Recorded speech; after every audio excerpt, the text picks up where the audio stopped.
102, 414-366-7102, or visit the website at totalrequestent.com. Yeah, good morning, grand risings, all those things you say to the folks you rock with in the AM. I had to do a little typing, so I came in a few minutes off. But this is what we on today. The topic, the conversation is, can black businesses survive outside of black communities? That's right. Can black businesses survive outside of black communities? You know what I mean? Can we take those same businesses we see on Martin Luther King Drive and put them on historic Mitchell Street, and they survive and prosper? Can our businesses survive outside of our own communities? That's the topic of the day, y'all. Lock in, clock in. We about to get the show started. Let me run a couple ads right quick, and then we're going to get to it. Let's go. What you doing still in bed, man? Yo, you need to punch in for that morning shift MKE with Sayer right here on HiddenHeartRadio.com exclusively from 10 to 2 p.m. Check it out, man. You're missing out. The Morning Shift, MKE, uncut, 10 a.m. to 11 a.m. right here on HiddenHeartRadio.com.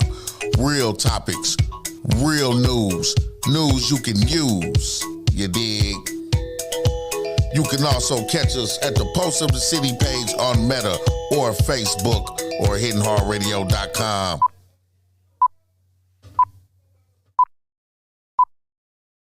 Pitch Control.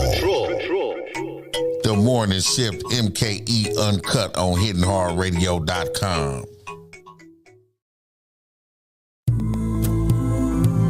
Assalamualaikum.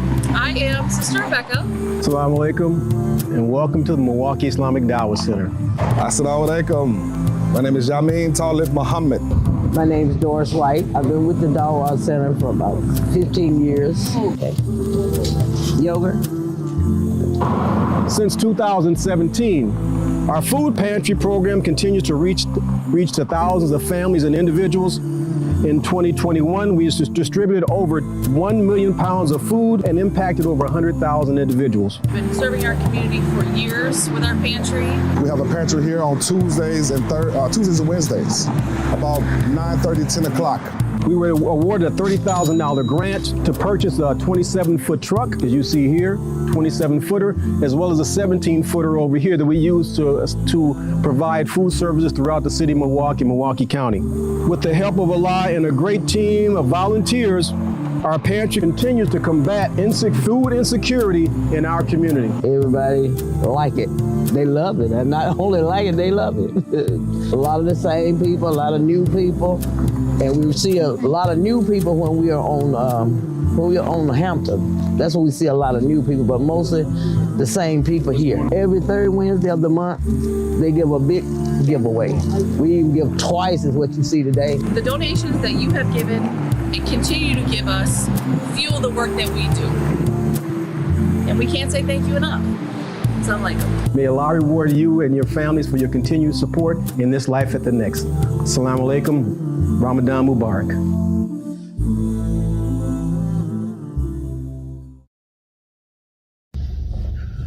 Yo, for the most newest music, the best music from the old school music to today, catering to the independents, HiddenHeartRadio.com. Radio you can watch, the Pulse of the City.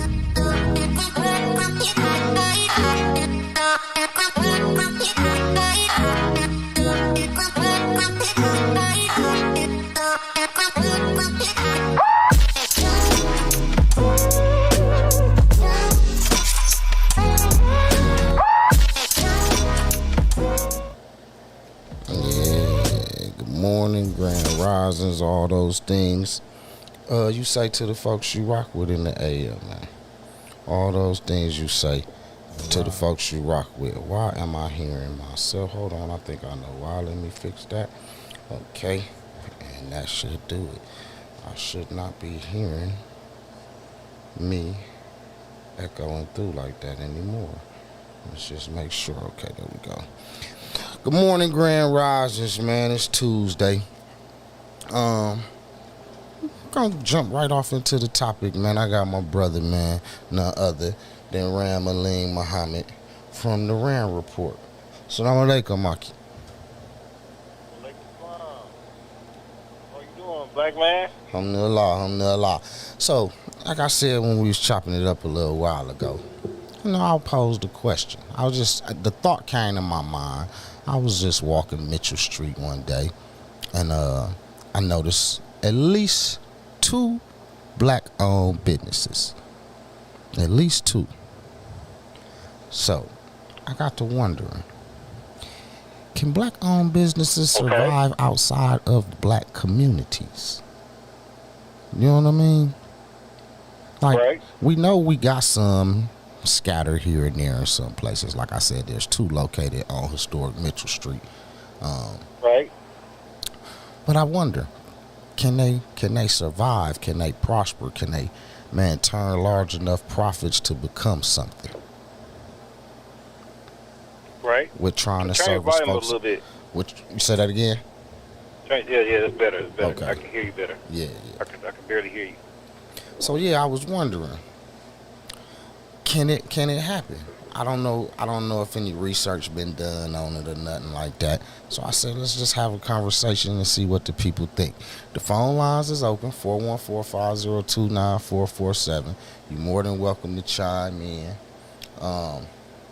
with your questions, with your comments, with your thoughts of what you think, man. We want to hear that. And the question is, can black-owned businesses survive outside of black communities? What you think, Ak? I say yes, they can. Okay. Explain it. I think they can.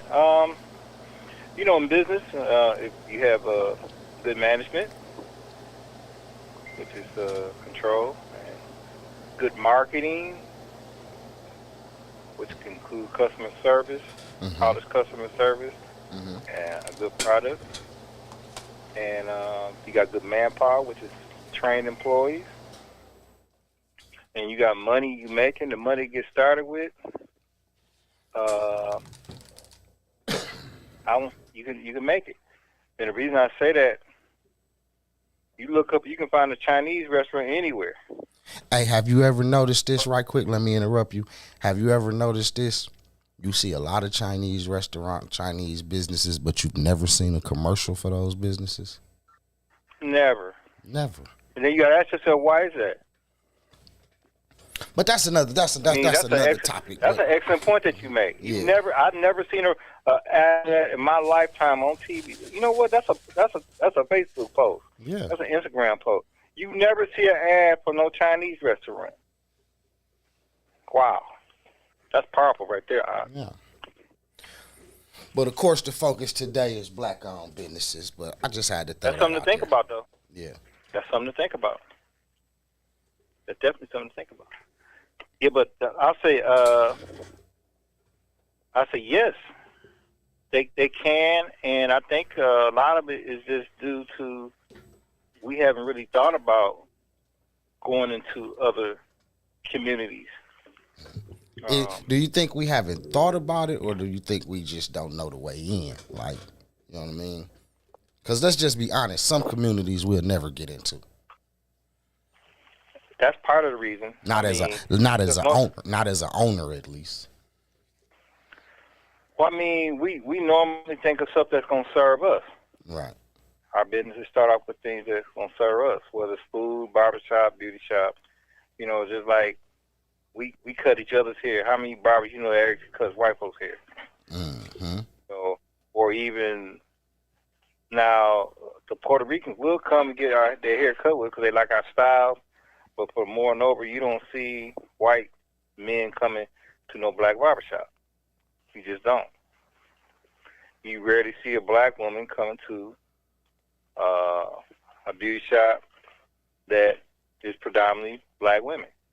So cultural lines definitely and needs play a role in that. And then I think on the flip side,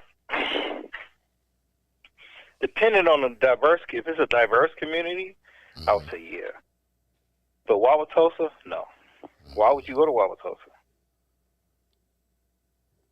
Or Waukesha? When you already know what time it is. Why would you go there? Right. Like, and they're not going to support you. They'll say, oh, that's the inn that's down there. And it's like, yeah, I saw 7 of them in there today. And then you leave in Waukesha and 5 of them getting stopped. Just because. So, knowing your market is you're in an area where you concentrated in that regard. So, when you think about Lena's at its peak, all their stores was where we was at. And they made millions. They made millions. Roy's Plumbing, Lassiter Plumbing made millions in our community. You know, now they may have a client or two may call from Glendale or Sherwood, something like that, but the majority was us. Word of mouth for us. And now, if we trying to expand, you know, should that be something we consider? Probably so. But we definitely go someplace where we at. Because, like, man, why don't y'all open up the place where I'm at? I'm out here in Brookfield. There's about 200 or 300 of us out there. That's a reason to move and get a business of size to go out there and serve those people so they don't have to come all the way to Milwaukee. I agree with that. You know, that's something that's you definitely put in the conversation. Now, on the flip side is the way the business is operated is going to determine if you're going to keep customers coming.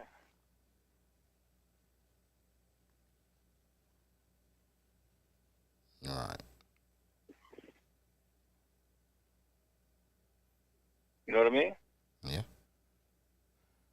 Because, I mean, you know, a lot of factors play into that. Like, say, for instance, you open that business out there. You know what I mean? Now, of course, you could service those people out there in that community. But how many people going to be safe traveling out there to come patronize your business?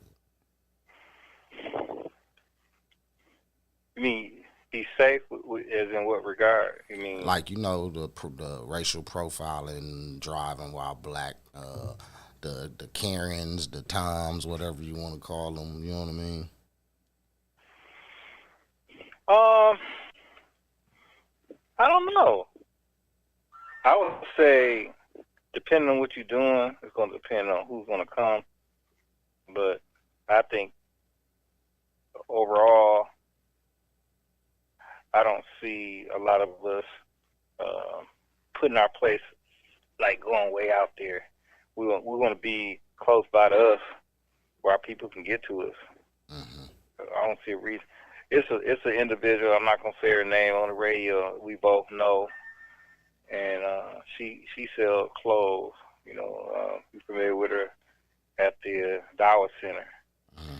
And one time when I first met her, she had a storefront. So we're talking about, I don't know, early 2000s. Let's say early 2000s. So it wasn't doing well, and I couldn't understand. So she wanted me to write a business plan for her, so I did. So I went to go to the store, and she in Brewers Hill. Mm-hmm. And they were charging her like $2,500 a month. For the rent? Wow. Yeah. Wow. It was so, and she trying to justify staying there. And what kind of clothes was she selling? Gucci? There got to be some high-end clothing to cover that rent. No, she was selling like those African prints and kente cloth and, you know, stuff like that. Mm. And, you know, like I said, I don't see how you making the rent. So I think she was there for a couple of years, and they went up on the rent. Wow. And I basically told her, I said, they don't want you there. Right. I said, because the people in Brewers Hill are not going to buy what you're selling. I said, you just really got in there on being a black woman thing, and the white woman probably brought you on there on a little hey girl thing and all that. Now, you survive, and that's something totally different. I said, at least have items that they like. They're not going to buy no kente cloth. You know what I mean? And African medallions and the type of items she had. So she didn't have the type of items that would clear that $2,500, almost $3,000 a month. That part didn't make sense to me. Mm-hmm. And then when I mentioned some other spots, there was all these excuses of why this and that. And I'm like, wow.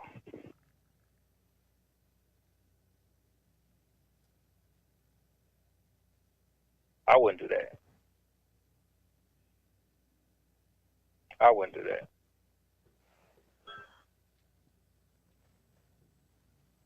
I wouldn't do that. Right. So, yeah. But other than that, I mean, why not build up areas in our community? Oh yeah, I'm definitely for that. But I just Mitchell Street is kind of diverse, though.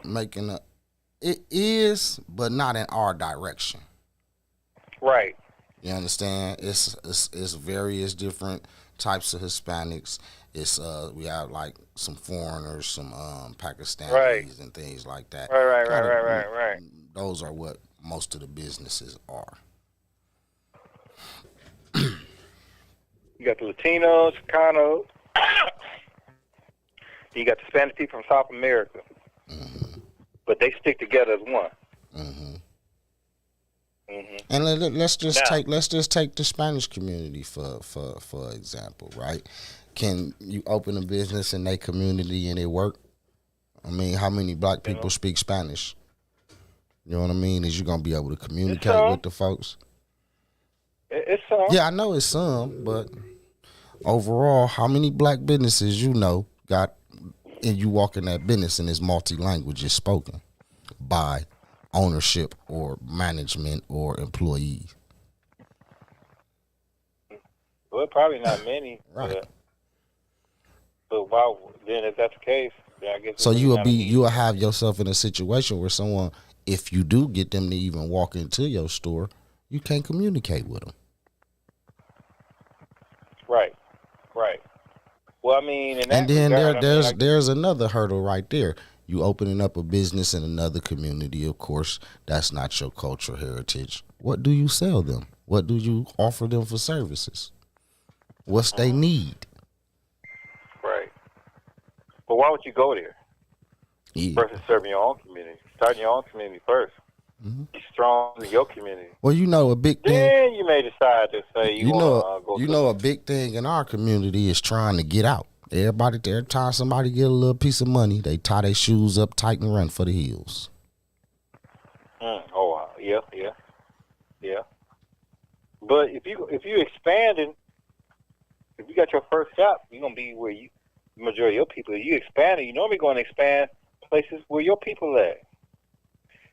Now, I wanna. Depends on the type of. Let me pose a question to the listeners: is there anyone that has a business, a black-owned business inside another community, listening or following along? Y'all can tag them in the comments or whatever. We want to talk to you. We want to know if you are making it, how, and we want to know if you are not making it, why.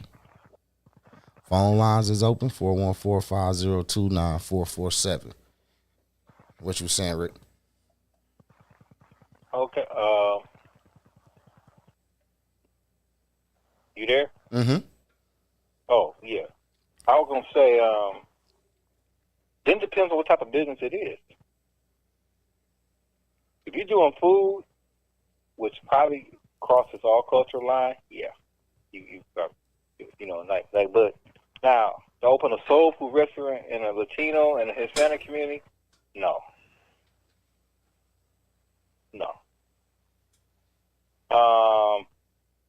Maybe a spot that got different type of burgers and hot dogs, okay. I say yes. Sandwiches, yeah. Like I said, it depends on what type of business you got. A dry cleaner, yeah. Tailor, a seamstress, yeah. So yeah, it's going to depend on what type of business and services that you offer. Auto mechanic place, yeah.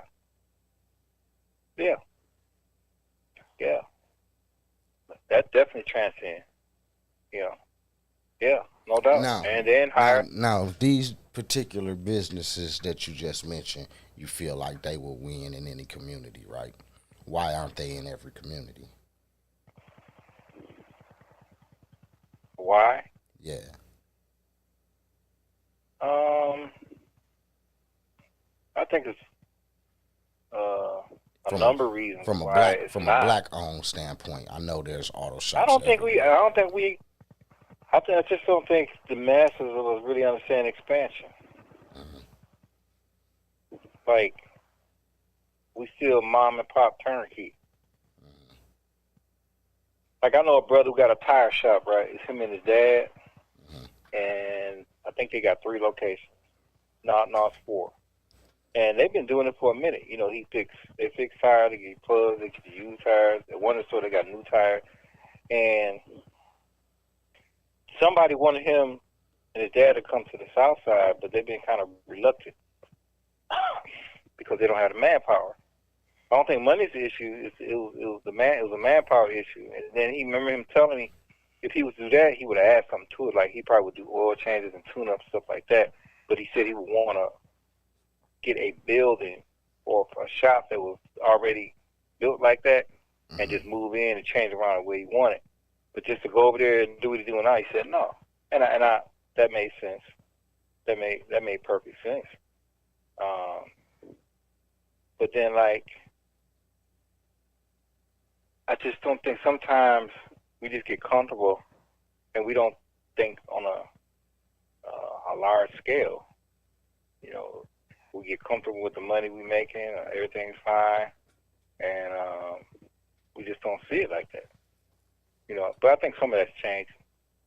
You know, like when I worked for Lena's Food Store back in the 90s, 3 years, and one of the visions that Bez Lee, who was the founder, he always wanted to have a store. Well, this is what he said. So he had 4 stores in Milwaukee at that time, but he said he wanted a store in Racine, Kenosha, Green Bay, and Madison, which made sense, right? But it never got to that because it was always the family wasn't for it, you know, and they didn't see the vision. And like, I lived in Madison, a store up there would have been popping. It don't have to be no big store. It could just be a store like the size of like Outpost or something like that. You know what I mean? Right. You know, you ain't gotta go and get the whole big huge place, stuff like that. So yeah, the need and assessment is just sometimes it's just not clear. Knowing the market, then you get comfortable. So we find just where we at. We got these 2 stores. We don't need nothing else. We good. So I think a lot of that is that. And then the fear of growth, man. I mean, the fear not of growth, fear of failing. The fear of failing. The fear of failing. Fear of failing, which got a good product, good customer service, you survive anywhere. Yeah. So, coffee shop idea is beautiful. Yeah. It's beautiful because if you got good coffee, people gonna come. Because you know how to make espresso and latte. You selling the coffee beans by the pound, people will come. They will come. You know, they'll come because I'm gonna come over there and check them out because I drink coffee. And people who drink coffee, you know how some people say, man, how you pay $1.89 for a cup of coffee? Yeah, or more. That's because that's what I want. That's what I like. Right. The person outside of it don't understand that. They just think, man, you just get you some macro house, man, put some water in it. It's like, all right, man. Right. Move around. I got a coffee maker. Yeah. I got espresso and French roast mixed together. Okay. So it's a certain taste that we want. So now I know I can go to a coffee shop. They can make it. They can make you that kind of taste if we want it. They'll make it. Or some espresso or something? Yeah. Oh, yeah. So, yeah, those are factors, I believe. Okay. That's definitely calculated on what a business will and won't do. But that's good to hear that you got a couple spots over there on Mitchell Street. Yeah. We got a new shop that's opening up, and then we got a restaurant. That stays open pretty late on the weekend. They stay open to 5 in the morning. I'm gonna try to visit these businesses and see can I get a conversation with the owners and pose this question to them too and find out if they surviving. Do they see themselves, man, being on Mitchell for a long, long time, or will they builders be for rent soon? Right. Because we done all seen businesses that's here today, gone tomorrow. Right. You're right. Well, I mean, So I'm trying to identify the factors in which we fail. You know what I mean? If we know the signs, we know what to look for, then maybe we can avoid them. Right. You're right. We just need more clusters in areas like where we live and where we at. You know, so people will know.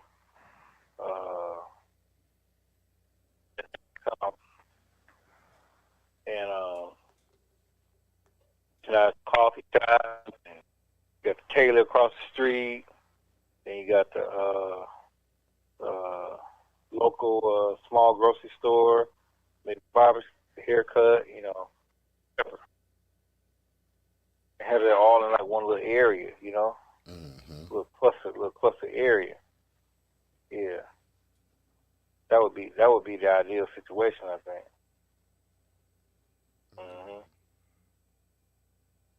Yep, sure would be. Cause I always used to wonder that, like especially when we was doing stores and things, cause you always see something for rent on the south side. There's always a storefront, a space, or something for rent. And I just wonder, what could I bring, or if possible, what would I bring over here to provide to folks on the south side? What would be the items to sell? What would be the services to offer? What's they need? And would they be comfortable with coming to a black-owned business for it? Right. Well, I mean, you're asking all the right questions. I don't see why not. Yeah. I don't see why not. Just have to set it up, facilitate it for the growth. You know, like we at some point we need a cluster of places that got black businesses somewhere, a district or something. You know, like the Deer District, like Public Market. That would be the start of it. Yep, Public Market. Yep, that would be the different start of it. And then you got the doctor's office there. You know, you got you got some stuff going on. Right. Yeah, got some stuff going on for real. Yeah, easy to do. Because, you know, other folks easily come to our community, set up business, and prosper, man. We got businesses been in our community our whole life, passed down through their families. You know what I mean? We done watched their kids be little bitty dudes standing on a chair learning to register, to running the store by themselves, and to never seeing them again because now they off becoming doctors and surgeons and things like that. And now another cousin got the store. You know what I mean? Right. it's like these stores, these corner stores have provided such a good way of life for other folks. Right. Right. Well, I mean, we just got to get to that point. That's all. Why we ain't there? Why we always got to get somewhere? Why we ain't there? We've been out here just as long as everybody else. Why is we so far in the rear? Well, I mean, a couple things. You don't have hardly much business succession. And then the people who had started the businesses, they children. And see, that's another thing. Like we can go like how I mentioned that, and you say a couple things, and bam, you can run the list down. All these factors. Now, why is that though? If we can identify how we can identify all these factors, and all these same factors keep holding us back. I don't get it. If we can see it, we can identify it, we're not in denial about it, what is the issue with correcting it?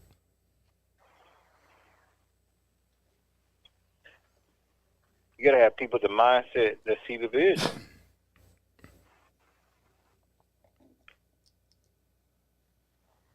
It's a difference between making money and getting money. People who get money get a paycheck every 2 weeks. Or every week, or once a month. People that make money, they make money every day off of their ideals.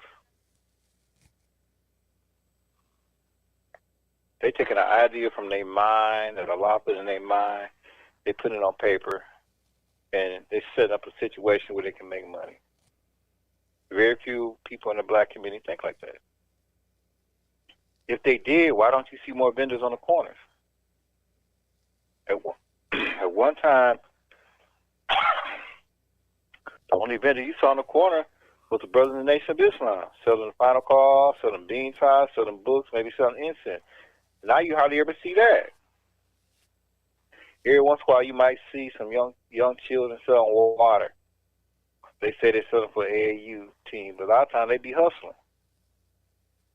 I've seen them do it. Mm-hmm. So as they get older, you get comfortable. You get that job. You get comfortable. They don't even do what you used to do. You used to be set up. You selling clothes. Yeah, phone hookups. Yeah, all kind of stuff. I haven't seen you do it. Mm-hmm. Number of years. And several vehicles. You moving stuff around. How many people you know that do that? You don't even see our women selling makeup and hair. And we had the most beautiful women in the world. How many black women you know here that's in beauty care? But yet you see them with camel eyelashes and wearing number 15 and all that everywhere. How many of them selling it though? Right. How many of them got a store?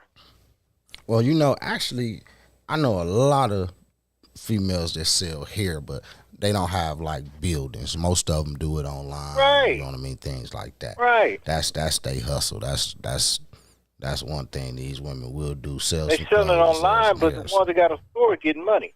Yeah. For real. Because they got a spot where somebody can come and buy multiple, and they doing it online. Mm-hmm. Then they have like you would think like a sister would have a store. They got one spot they doing hair, then they got a spot they doing pedicure and manicures, then they got a spot where they selling all the stuff to make a woman beautiful. And then they got a lady coming in on Saturday doing wraps. Got the waist liner. That's a $300 billion industry. What happened is the sister that's selling hair, she's doing it because she needs some extra income. And as her children get bigger or she get a different job, she stopped doing it. And she just started focusing more on the job and, getting her children up for school, going this. They don't see that the hair will out-earn that paycheck. Then they don't have no help. Because she's doing it by herself. She ain't got no help. So what ended up happening, you get to a point she got a room in the house, got all this hair in there. And she done forgot about it. People come up, girl, you got all that hair sitting there? You selling hair? Oh, just give me $10. Just get it up out of here. Lost the drive.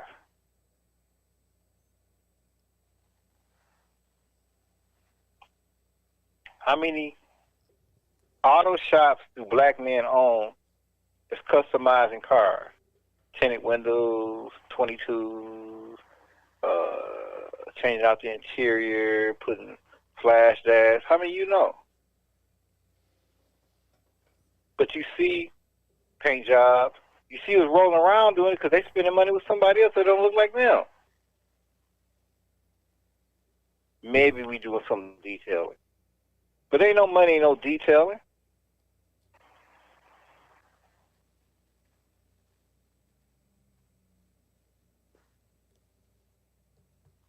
You know? Our conversation here, you get a survey, get a job. Now, this younger generation coming, Gen Z, the millennials, a lot of them started making money in middle school, high school, selling candy. They get out of high school, they just talking about getting a certification to make some money. They ain't talking about no 2-year degree, no 4-year degree. They talking about doing something. Well, they got something going on already. Some of them fix cell phones. You call the number and meet you somewhere there, fix your cell phone, crack screen, $25, $30, $40.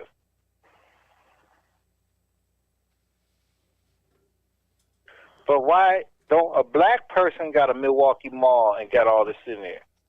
Yeah, they talk about the lady with the Sherman penis. That should be us.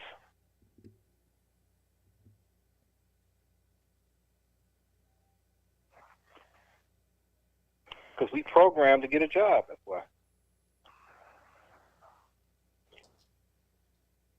Yep, we are programmed to get a job. Yeah. Programmed to get a job. I know a few people. I know a few people that got businesses in different communities. I believe I'm gonna reach out to some of them also and ask this question from their point of view. You know what I mean? Because I know, like, what was that? Big Daddy's Barbecue down there. Miss Rita and her husband. I believe they have 2 or 3 locations. I know at one point they was down on Houghton. Off of Center. I believe I remember seeing a post about a new location in Brookfield and or Oak Creek. I don't know if they up and running or what, so I'm gonna have to reach out to her and ask. The young ladies that own Rise and Grind, they had the original location that we used to go to out on Titonia and Flores. Now I know they on 3rd and on 3rd off of Center, and I believe they are inside the Sherman Phoenix as well. And peeking through the window of this new place over here, I see that they're coming to Mitchell Street also. Right. Well, I mean, that's beautiful, and I like the drive. Yeah. Oh, the other businesses, don't forget about the trade. Yeah. So any black man in the trade, they are in other communities. They working all over. Inner city, sub-city, downtown. Yeah, but that's suburbs, I ain't really putting them in the category because, like you said, they trade. That's like calling somebody they ain't typically. They office ain't typically on Mitchell Street or something like that. Yeah, right. I'm talking about brick and mortar buildings, businesses that see a storefront, open up shop, and the location is in these other communities. You know what I mean?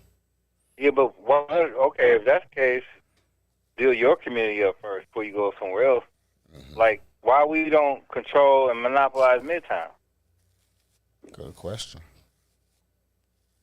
What's going on in Midtown? If there's going to be a place... Last I heard about Midtown, I would do that. Businesses was leaving, complaining about the robberies and things like that. Yeah, but it's a way to secure stuff like that.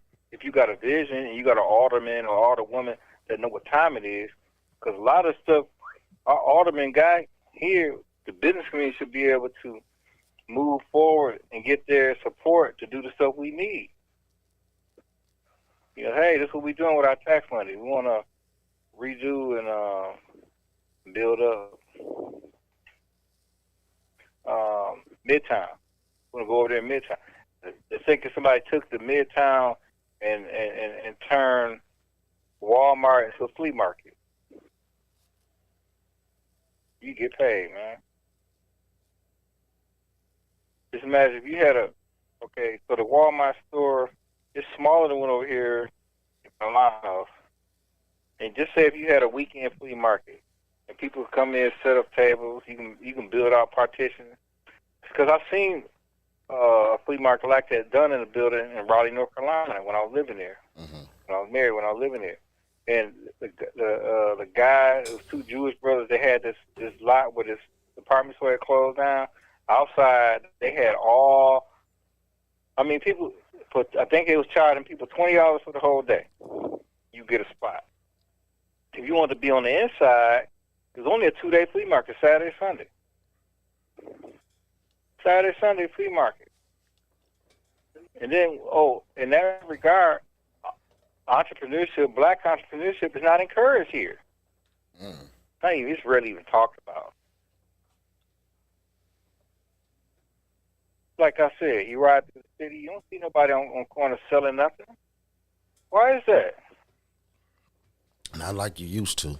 You know, we used to have hangouts, so to say, like where you would see all our merchants or whatnot, independent guys selling outfits, selling whatever. Remember the Judy's used to be on 27th and what is that?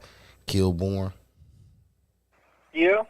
Remember that the store had its other issues, of course, it's gone for a reason, but one thing I remember about places like that is when you would pull up, man, it would be a dozen brothers out there selling something.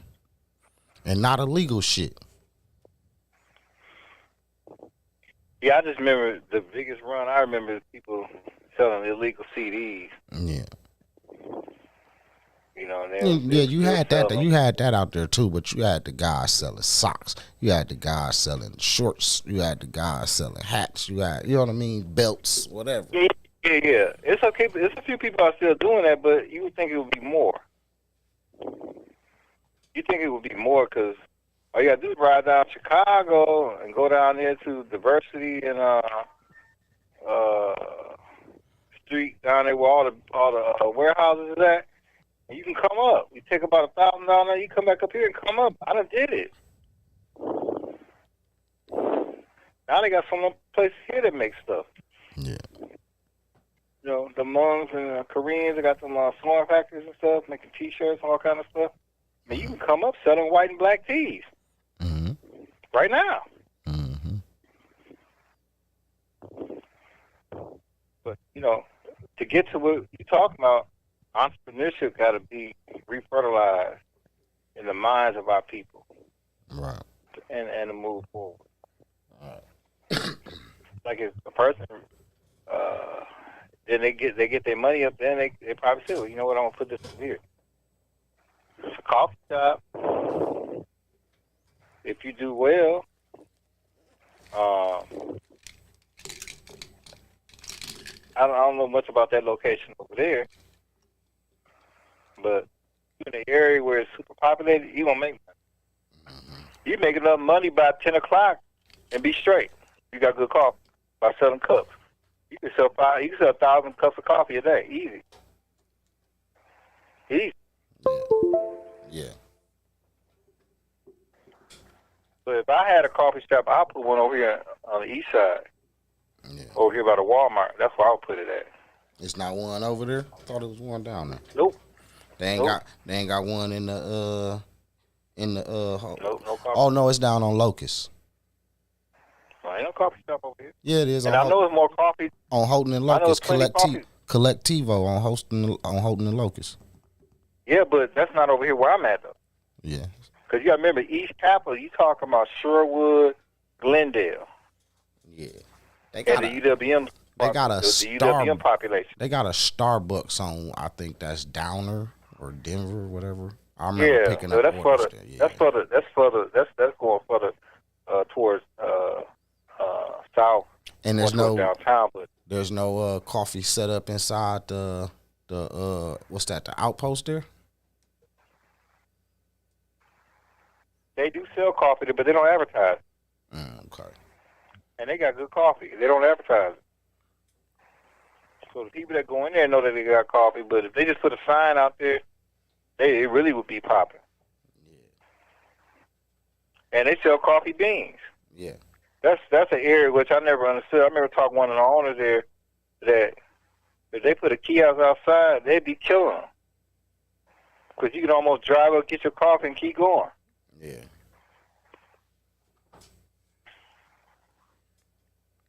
But it's an area over here, because people that's coming from Glendale, man, they'll turn off on Capitol, go down and get their cup of coffee, get back on Port Road, and keep going, bro.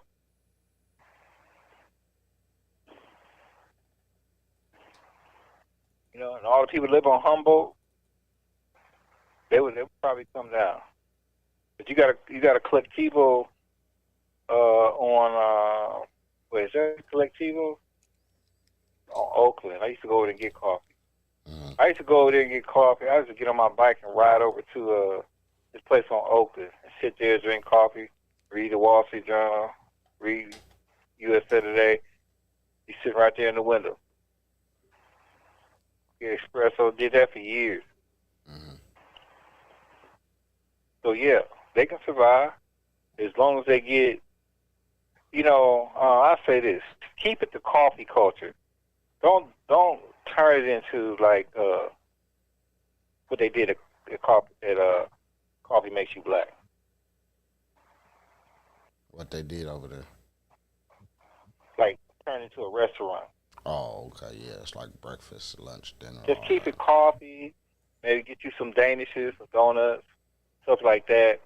Got different coffee. Maybe you'll go over the tea. Just keep it coffee.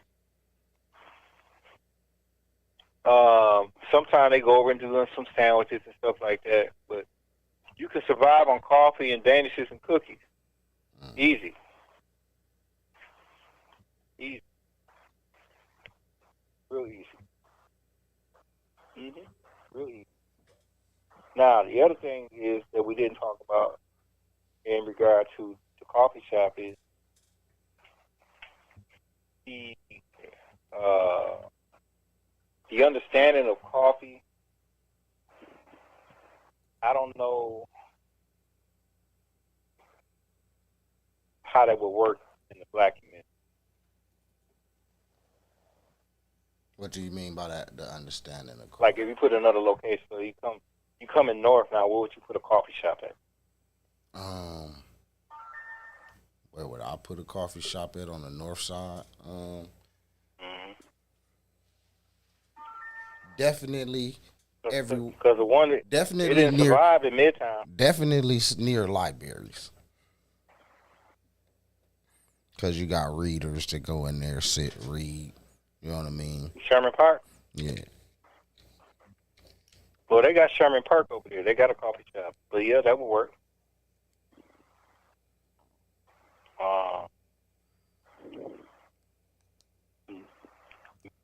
Maybe another one over here on East Capitol.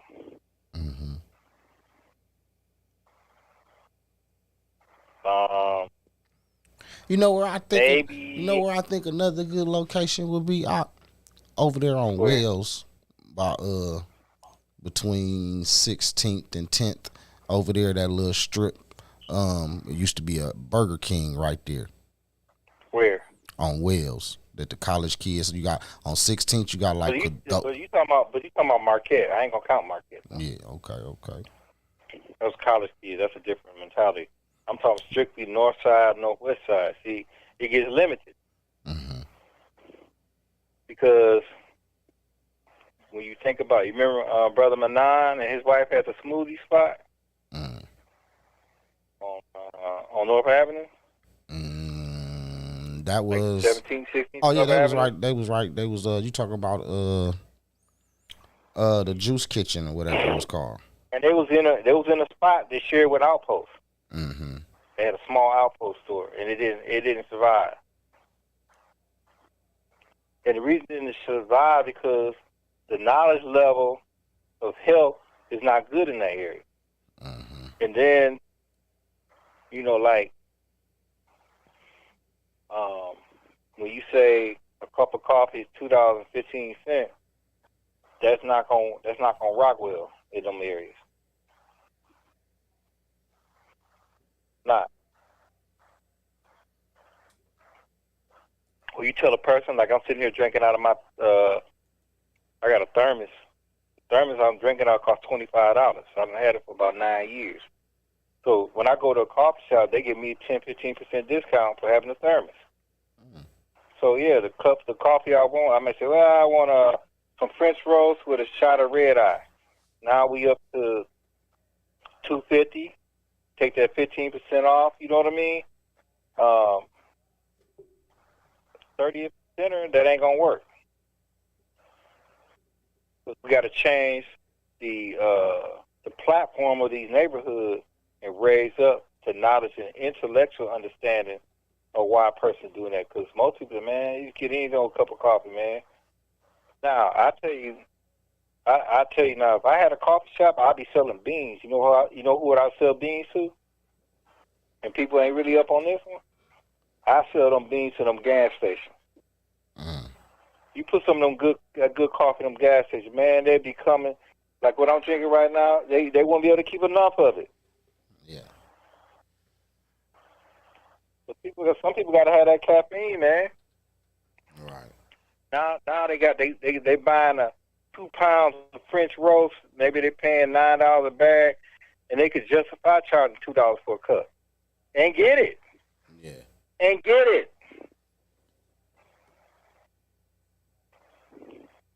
I was selling coffee beans for the Nation of Islam. Sister Tanetta, she passed. She had a brand of coffee called Exodus. I was selling it to the gas station down here, and I was making every 2 weeks with Diane. She was spending almost $250 every 2 weeks. And she was selling cups for $2. I know we got the one brother. He sell the Java Fit if he still do it. Jamil Muslim. One of the brothers from the Ahmadiyya. Yeah. Yeah. And he sell a healthy coffee. But there's ways you can do it. Yeah. I agree. Another business that we, outside of coffee, is we got to get away from just barbecue and soul food, bro. I don't even eat barbecue. And the reason I don't eat barbecue is because some places like Big Daddy's, they cooking the pork with the chicken all on one grill. So I'm not going to eat. That's one reason I don't eat out of there. And so if there was some halal Muslims, had barbecue, of course, it wouldn't be no hog in the place. Right. But a lot of people don't eat barbecue. And the taste for barbecue is declining. It's not a food that somebody, like, it's a barbecue restaurant, that's something like, oh man, I get paid on Friday, I'm going down there and give me some barbecue. But Wingstop is popular because of what? Chicken wings become popular to eat just like Chinese food or Mexican food. I'm just saying. But if you got $10, you probably go get some Chinese food. For $10, you can come up. Right? Yeah. You get a whole quart or something. Maybe get some orange chicken and some rice with some veggies for $10, and still have enough to get a nice drink.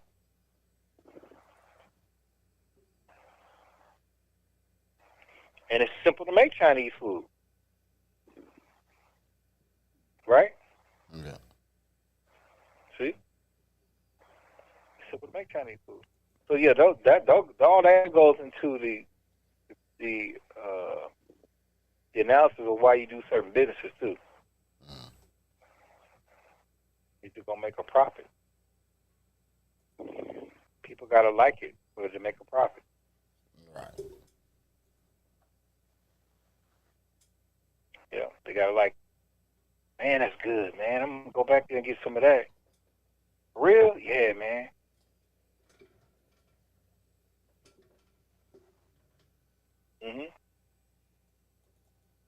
Yeah, we gotta get moved from this soul food and barbecue, because if you don't sell it that day, it's hard to resell it, and there's restrictions from the food inspector of what you can sell the next day, especially soul food. And soul food is very expensive to make. That's why them dinners be high. See, because when you fry chicken, you can't sell it the next day. If you bake chicken, you can. You bake chicken in a pan, you don't sell it, it's still good. You warm till the next day. But fried chicken, the next day, nah. So you may take a loss on that. Hey, it's somebody sitting at home watching this right now, just walked to the refrigerator and pulled out that chicken from yesterday, like bullshit. Oh, yeah. Right. They in the microwave right now. Got the hot sauce sitting there, the white bread. Took a scoop of that macaroni and cheese. I don't care what he talking about, man. Right. Get on away from here with that, man. Because that's how I feel about barbecue. Right, I know. Yeah, I hear what you're saying, OG, but check this out. When this show go off, man, I can see that sandwich right now. Yeah. I can see that sandwich right now, and I'm about to, matter of fact, I'm going to take my lunch break, I'm going right over to the house and grab that sandwich. Yeah. Put it in a Ziploc bag. About to be one. Right. Yeah, but, yeah. That all that's a factor too, you know.